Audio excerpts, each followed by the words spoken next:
فجر کی نماز میں 2 صف ہوتی ہے، صرف 2 صف،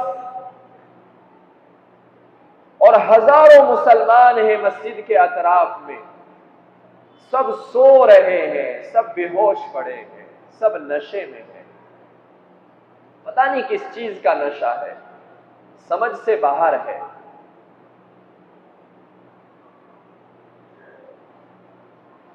دبئی کا کتنا بڑا عیاش کیوں نہ ہو، لیکن نماز پڑھتا ہے جب اذان ہوتی ہے، نماز کی پابندی کرتا ہے۔